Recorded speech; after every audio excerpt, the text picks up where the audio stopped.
One thing I know is that we all face tough times at some point in our lives. When I was young, I wondered about the meaning of life. Why are we here? What is it all for? I decided that what really matters is figuring out the right questions to ask. The more we can expand human understanding, the better we can ask these questions. Like most people, I didn't believe I could do it at first. I just had a strong desire to start my own thing. The only real failure is not trying at all. To be honest, my first company was a complete mess. I'm a smart guy who really cares about what he does. I've spent my life working at it. I've surrounded myself with people who bring out the best in me. You don't have to be a genius to do what I do. Just make a plan. One thing I've seen is that many people are enthusiastic, but not many have the endurance to keep going. When you reach success, nobody can lie to you. Listening means more than just hearing words. It's not just repeating what someone said. Listening is understanding the meaning behind the words. You are a good listener. The real test of being a good listener is if the other person feels understood. You need to focus on what interests you. Get serious about something. Believe that you have something valuable to share with the world and that the world would miss it without you. I believe that expectations can either ruin your life or make it better. The secret to happiness is to focus on what you have instead of what you want. If you have one thing and want nothing, you will be very happy. But if you have a million things but want 2 million, you won't be happy. Many people feel stuck or say they don't have money. The only difference between us and others is how we deal with life. Regular people can do amazing things if they get a chance. The way to get better is to work hard. You won't know the best chance because you don't have a starting point. I think you learn by doing. You find out where the chances are when you take action. Rich people do 3 things. They stop trading their time for money. They make their money work for them. And they try to give as much value as they can to others. People think rich people are bad because that's what you learn in tough neighborhoods. You hear that those who have money must have done bad things to earn it, like being sneaky or hurting others. When you're poor, you start to envy those who are rich. In Black culture, many people are always in survival mode. They never get to move forward and are always trying to protect what they have. This is partly because of their mindset, as they don't see the bigger picture. In their view, everyone who works hard is still struggling, and they don't want to end up like that. A good business is like a good hustler. Both have quality products and loyal customers. I know that knowledge gives us power in life. It's not just about being strong. It's about what you can learn and how you can use that. I have this idea called fear. Finally leaving an average life, right? What happens is until we get past fear, some people even fear success. Success brings a lot, right? But until you can move past that average life you're in, no matter what you have, once you get comfortable there, it becomes average. Anyone can live in average. Everyone can live in mediocrity, right? Then there are those who always push themselves to do better. The human mind and body will go as far as you push them. If you believe in it, like you said, the only belief that matters is what you think you can do. I believe there is nothing I can't do. For me, it's all about making an impact, having purpose, and feeling fulfilled. Money is just a result of everything else. That isn't my main focus. I want to share what I know because I believe it can help many people. Changing lives means always learning and finding new ways to share that knowledge. It's important to be open and honest because people connect when they can see and hear things clearly. People often struggle to understand information if it's not shared in a way they can relate to. I'm always asking myself how I can learn as much as possible because I enjoy it. Then, I think about how to share that knowledge with someone who might not get complex topics like calculus.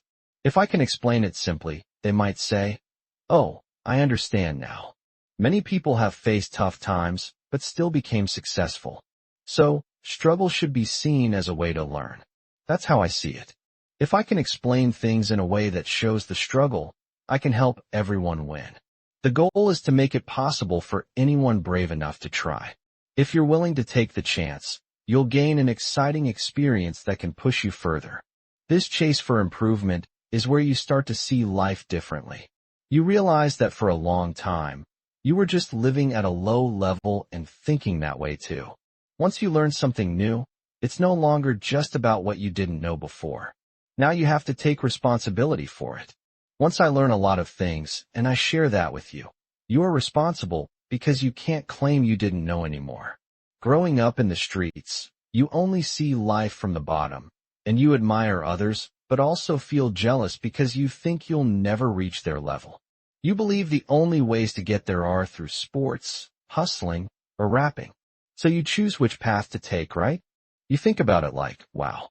At that time, I felt like, no, I can't rap. I can play sports, but I have a husband. You hold yourself back, and no one shows you anything new. You value people a lot because if you do, they won't leave you. Always stay fit, and you won't need anything if you bring wealth and value to others. I learned this as I got older, but it didn't make sense to me then. The part about money working for you was confusing. I only knew how to earn money. Later, I learned that rich people do 3 things.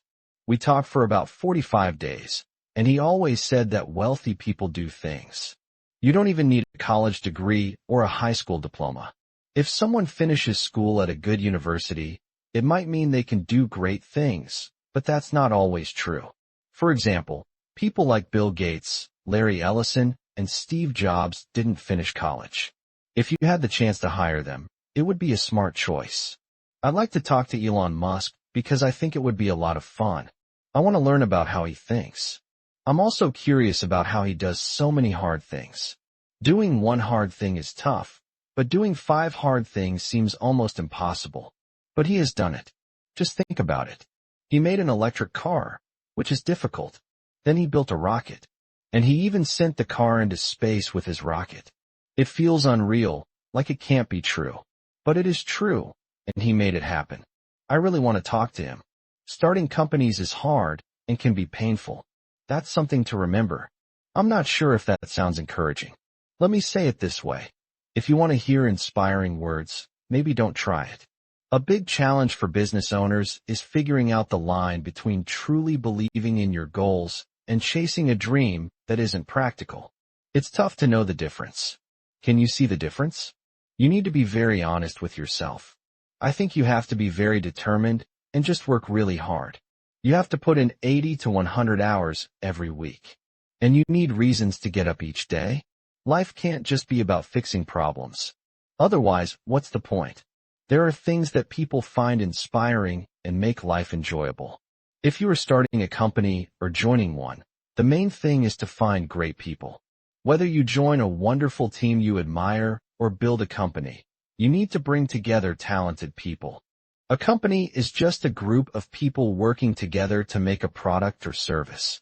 The success of the company depends on how skilled and dedicated the team is and how well they work together toward a common goal. Who do you think is leading the way? I think SpaceX is doing well because of Elon. He came from South Africa and had the drive to earn money at PayPal, which he invested in his dreams. Elon wants to sell launches to the Air Force, but he faces some challenges. He almost went broke after 3 failures. He mentioned that one more thing would have made him leave the rocket launch business. He did well with that idea. His rocket is great and priced well. I asked if he wanted to help with plans for Mars by letting people use his rocket for their Mars project. I also talked about connecting with rich people, maybe in Dubai or Abu Dhabi, for some investment. He said no, they don't need money and can do it on their own. Starting a space company is tough since it needs a lot of money. So, it might be better to focus on solar power or, if doing cars, to be a parts supplier for them. All these options increase the chances of success. Okay, if some people work 40 hours a week and you're working 100 hours a week, you will reach your goals in 4 months while they take a year. When I was young, I often thought about the meaning of life. I wondered why we are here and what it all means. I realized that what really matters is learning to ask the right questions. The more we can grow our understanding, the better we can ask these questions. If someone is doing something helpful for others, I think that's great. It doesn't need to change the world. If what you do is valuable to people, that's enough. Not everything has to change the world to be good. I believe that AI is probably the most important thing that will affect humanity soon. It's very important that we develop. Of course, anything related to genetics is also crucial. If we can find ways to treat genetic diseases or stop conditions like dementia and Alzheimer's through genetic changes, that would be amazing. So, I think genetics is the second most important thing. Also, having a better connection to the brain is needed because we are currently limited in that area. We have a digital version of ourselves through our emails, computers, phones, and apps. This makes us almost superhuman. But we have limits in how we connect our brains to this digital self. Fixing this issue will be very important for the future. Many companies get confused about what matters. They waste money on things that don't really improve their products. For example, at Tesla, we never spend money on ads. We use all our money for research, development, and design to make the car the best it can be. I believe that's the right approach. Every company should ask if their efforts are making their product or service better. If not, they should stop those efforts. You might have heard me say that it's good to think using the physics idea of first principles. Instead of just copying others, you break things down to the simplest truths and then build your ideas from there. This is a great way to see if something really makes sense or if it's just what everyone else is doing. It's tough to think this way all the time. You can't do it for everything. It takes a lot of work. But if you want to try something new, it's the best way to think. This idea was made by physicists to understand strange things like quantum mechanics. So it's a really strong method. You all are the magicians of the 21st century. Don't let anything hold you back. Your imagination is the limit. Go out there and create some magic. A hustler does not waste time. People with talent, connections, education, and experience often waste time. They believe they can do it. They feel like they are allowed to, right? They think they understand how to succeed. The hustler says, I don't have time to lose. So while you sleep, while you have fun, I'm working hard. The hustler says, I'm working hard. The hustler says, I'm going for it. The hustler says, I can't let this chance pass by. I can't ignore this important time, this big chance. I'm going to give my all, no doubt. When you have this hustler's mindset, you're not asking for help. You just know you must work harder than anyone else in the room. You have to put in extra hours. You're not wasting time having fun. You're not wasting time watching TV all day. You're not wasting time feeling sorry for what you lack. The hustler knows if they lack something, they have to become it. It's not about who you know that wins. It's not just education that counts. I can have a lot of facts. I can learn things. But if I don't use them, it means nothing. The hustler operates in a different type of smartness, a different type of action. They're chasing their goals. They put everything on the line. The hustler will work harder than anyone else in the room. The hustler thinks, if we're both on a treadmill, one of two things will happen. Either you'll get off first, or I'll keep going until I win, because I'm fully committed to my dream. The hustler's mindset in business is that I am all in on this. The difference between real change makers and those who just talk about it, dream about it, or write it down is clear. The difference between the two is that they know exactly what they need to do, what they want to create, and who they want to be. To truly have the hustler's mindset, you must see what really sets a hustler apart. Second, a hustler is dedicated and steady. This isn't just a weekday job. It's a daily job. Every day, I work hard on my skills. Every single day, I try to be better than I was the day before. I'm not competing with anyone else. I only compete with who I was yesterday. You may not have been born with talent, but you can work hard and learn new skills. You can practice your craft every day and put in the hours. I can't blame not getting ahead in life on money or other things. I realize the only difference between me and others is how we handle life. Only about 2% of the world is born with a silver spoon. The rest of us find success or break family cycles by negotiating with ourselves and others. Like many of us, I didn't believe I could do it at first. But I remember walking into a store and seeing a picture of a guy who looked like a young Mike Tyson. I was looking at a pair of jeans, and it was Carl Kanai. Then it hit me. Before that, We thought you had to be from Italy or France to design clothes. You had to be older, like the guys with tape around their neck, the tailors, right? Or whoever the fashion designers were back then. I thought I was just supposed to buy from them. When I saw that, I was like, wow, that's cool. Okay, no problem. Then I was watching a De La Soul video and saw them wearing these hats. They looked like ski caps, but had a tie on the top. I couldn't find that hat anywhere in Queens. Finally, I found one in Uptown Manhattan. I paid for it and came home. I showed my mom and said, look, Ma, go get 40 worth of fabric. I went to the store and got 40 worth of fabric. I came home and gave my mom the stuff to sew the hats. She said, I'm not sewing this. You're sewing this. I had to sew. Crap, now I had to work on this. I made the hats, and then suddenly I had so many hats, but only one head. So when I went out and sold those hats on that Good Friday, I sold a lot in just 1 hour. At that moment, I thought to myself, wait a minute. I made this with my own hands. I sold this to people and no one stopped me. I didn't need to get a check from a boss. No one told me when to start or stop working. I can't be fired because of my race or anything else. I'm in charge of what happens here. I will either fail because of my choices, or I will succeed because of my choices. When you're working with limited money, it helps you learn the process yourself. You can't pay anyone else to do it. So many people spend $40,000 on a website when it really only costs $5,000. You can use it by trading or something else. Either way, you need to learn how it works. While learning, if you become successful, no one can fool you. No one can say, I won't help you because you're firing me, so figure it out. I say, get out of my way. I've been doing this for 8 years. First, learn the process. Second, since you don't have much money, focus on what you can do. Don't get lost in too many choices. Don't take a lot of money and think, let's try everything. Here's 10,000 for this and that. Instead, think, what should we do with this money now? The first thing to figure out is why you want to succeed. What is your goal? Many of us enter a room and talk to ourselves, but we aren't honest about what we want. What do you want? Why are you just going through the motions? Is it because society says you should? Or did your parents expect that from you? Or have you felt ignored and are trying to please people you don't even like? Or do you want to make a difference in the world? Do you know that being healthier means you can be with your family longer? Or do you hope to stop unfairness in society? What is your reason, to begin with?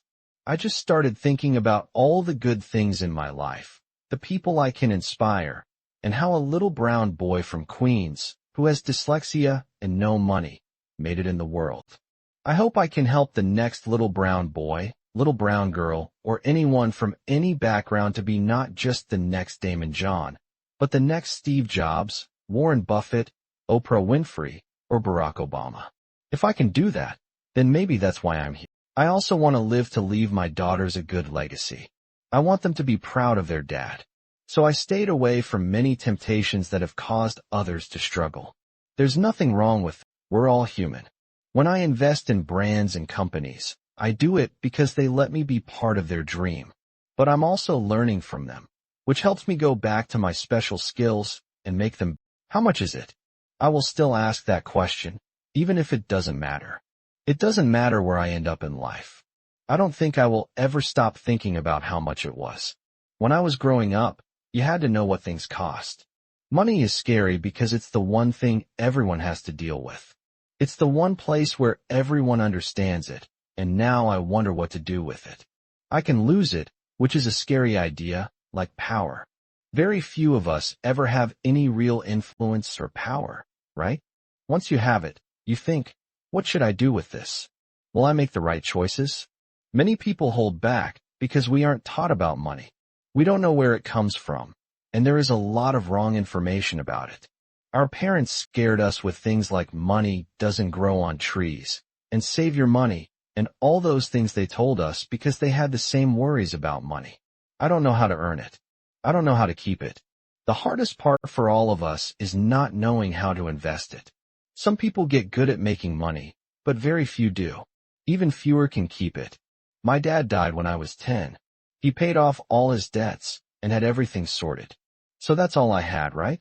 Everyone around me said to get money, save it, don't spend it, you know, but you should invest, but no one learns that last part. I worry I can't keep getting more, so I get the money and then rush to spend my most precious thing, time, again to bring it to the bank. Even today, it's hard for me to buy jeans if they aren't on sale. I think, this is silly, I'll just wait. Do you understand what I mean? But it's really silly that I even worry about it. I'm not saying those just starting out should not care, but there should be a way to turn off that worry. First, I think there is a bigger problem with hoarding in this country than with people spending too much. We always hear about the spenders. Oh my God, look what he did, he's overspending. But really, you have more hoarding problems than spending problems. I think people tend to save too much and don't know how to use their money. So, my advice is to think that everything you know about money might be wrong so you can start fresh. If you try to add new financial knowledge on top of a bad base, it won't work well. That's why when I tell people not to buy a house, everyone gets upset. They think, that can't be true. That can't be true. Why? Because that's what you were told about buying a house your whole life. Because banks want you to buy a house. Now, everyone hearing this might say, I just saw you buy a house in Malibu. I can do anything now. Here comes the pride. But, I'm in a place now where if I want to buy that house in Malibu, I can. But when you're starting out, buying a house is not what you should do. First, I would say you don't know much. Second, I would invest all you can in yourself. It's tax deductible. You never lose it. Your personal growth will always be better than any other asset. I love that. Bitcoin can't compare. Real estate can't compare. My personal growth always has no limits. You know, I could be the next male Oprah, or someone watching could be the next Rock, or whatever, right? What is that growth value? It's simple. The first thing people should spend money on, even use loans for, is their own growth. I want you to put money into yourself. Second, I would put money into your business. No matter what your business or job is. In the first 30 years of my work life, I didn't own a business, but I did invest in my job. Even while working for a company, I had a secretary, but I paid for her myself. I wanted her to help me. So invest in yourself. You know, like invest in yourself. Then invest in your business or job, your skills. If it's your own company, then invest in it fully. I wouldn't save money for tough times or have an emergency fund because you don't need that. What you need is drive. You need other people's money. You need to go reach out to others and make new connections. You don't need a lot of money saved up. What you really need is cash flow, so you can invest in things that earn money. That's the third piece of advice. Look for real assets that can earn cash flow and grow in value. These also help with taxes. If you check these 3 points, Bitcoin likely won't fit, stocks might not, and gambling doesn't work either. Gold and silver don't meet these points, and real estate is the best option. NFTs don't work because they don't earn cash flow. The key thing is that if you live in America and have money problems, it's not because you're not smart or lazy. It's due to wrong information.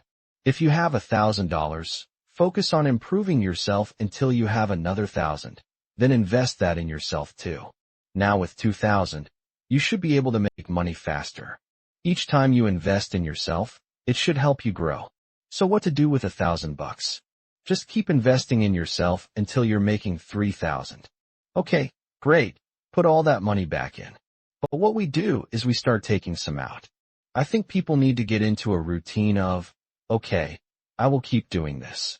I will spend some money on myself, go to the workshop, or whatever.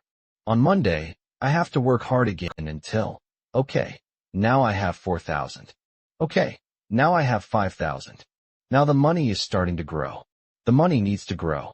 The money should show that what you're learning is working. That's interesting. I began to look into what all these successful people share in common. You know, whether it was the mattress guy, the car guy, the furniture guy, or Elon Musk, they spend money.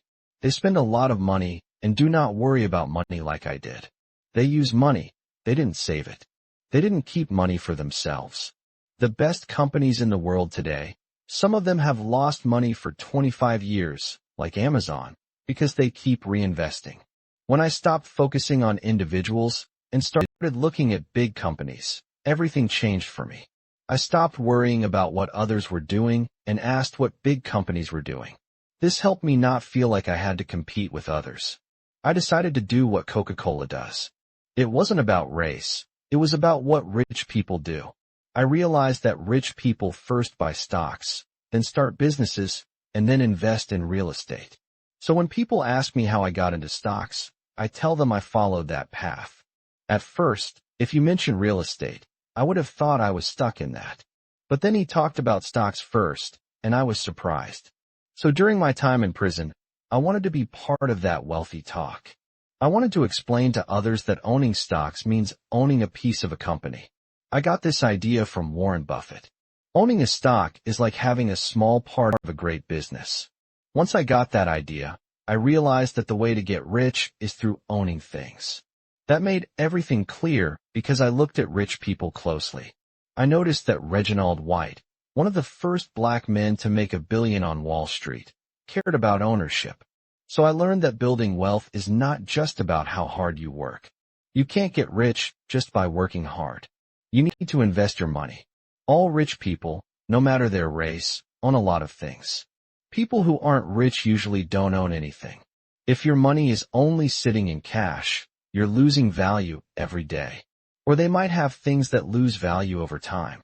Cash is losing value because the more money is printed, the less it is worth.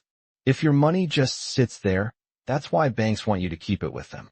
They take your money, use it, and invest it, while giving you a tiny amount of interest for keeping it there. The idea of ownership means we can start owning everything we use, like stocks. This is powerful because if we own the companies we buy from, a single purchase can lead to ongoing profits. For me, if I buy a pair of Nikes, that's just a one-time purchase. To get more, I have to buy another pair. But if I own Nike stock, it keeps making money for me as long as I hold it.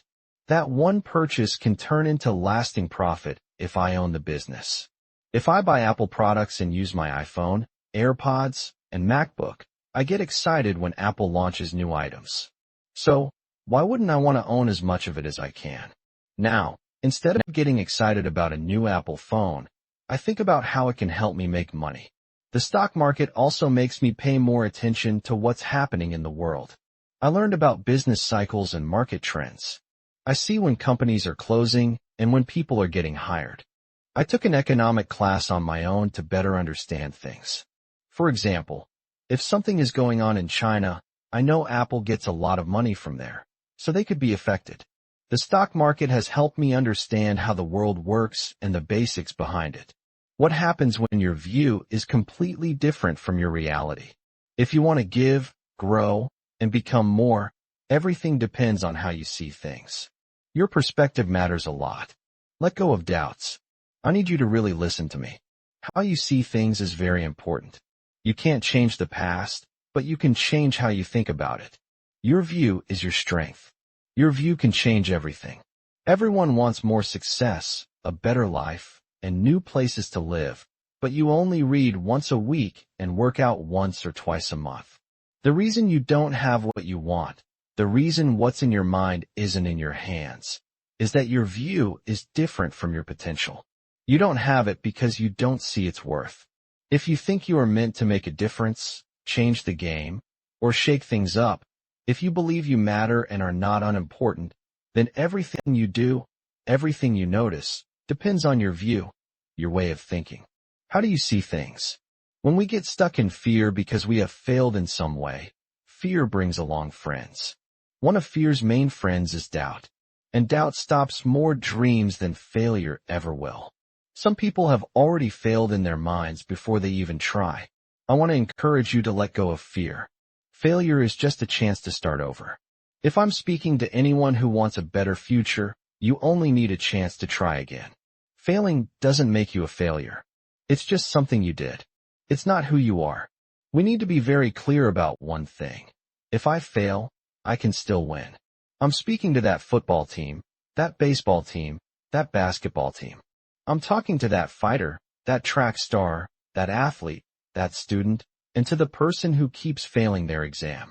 I'm talking to anyone who feels all hope is gone, who feels they have done their best. If you are still here, you still have something to give. Thomas Edison lost his first 2 jobs. Whatever pushed you down, whatever made you fall, from that spot, I want you to face it and say it. Tell that person, tell that situation, tell that place, tell whatever it is that knocked you down. You can't keep me here. If you want to understand how to be strong, we need to stop avoiding tough times. Stop wishing the storm will pass and ask to grow through the storm. Stop going around it, go through it. What you face, you will learn from. Some battles are not won right away. The moment you understand this and see it clearly, you need to accept that some big things won't be beaten quickly.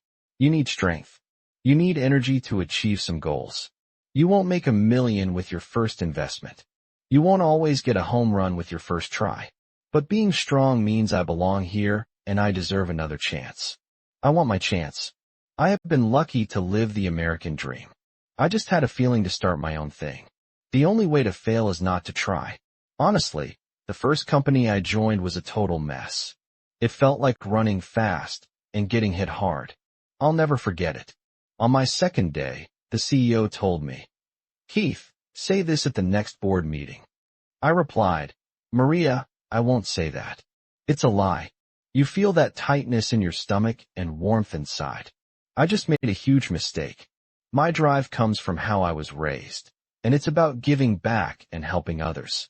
My dad always said that when life gives you sour lemons, you should make sweet lemon. I was lucky enough to do that and teamed up with 3 PhD scientists from IBM Research. They had a new technology that changed mechanical engineering.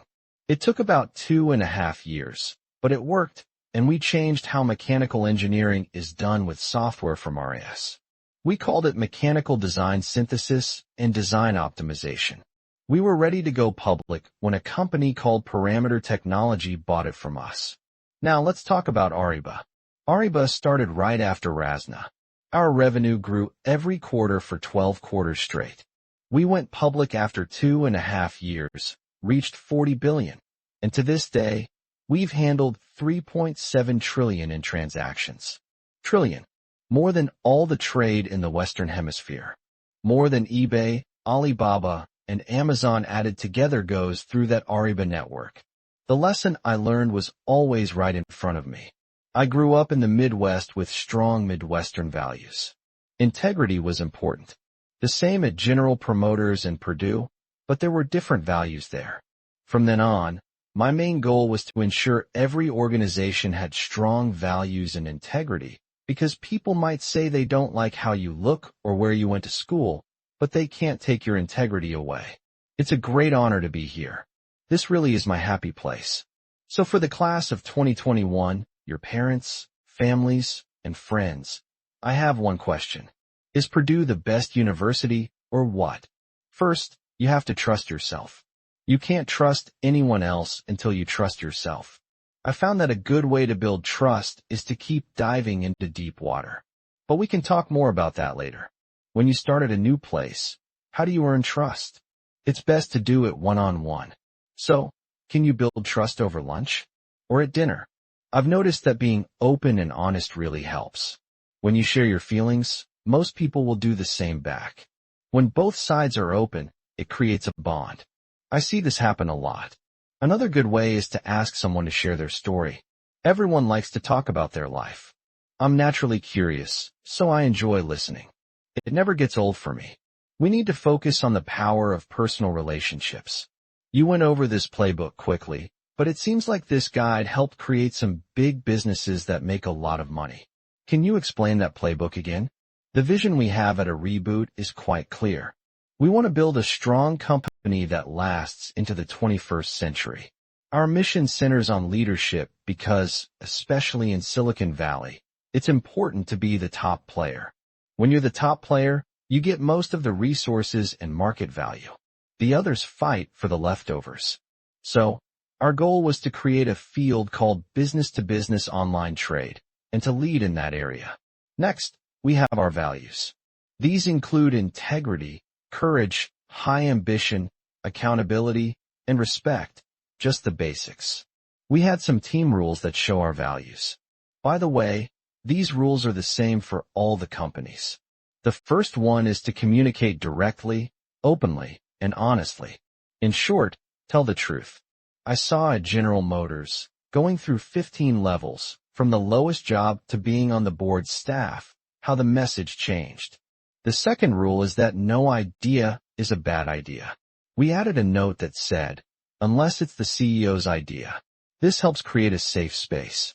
You can make it safe even when joking about the CEO, and it's fun. The third rule is to always raise the standard in everything we do, including our people, processes, and products. If someone can't keep up with that standard, you need to take action. If not, you lower the standard. The fourth point is that we are a team first and experts second. So, developers should think like the customer. Salespeople should not promise things we can't deliver. The fifth point is the most important. That is to hire the best people, especially if they are better than us. Music.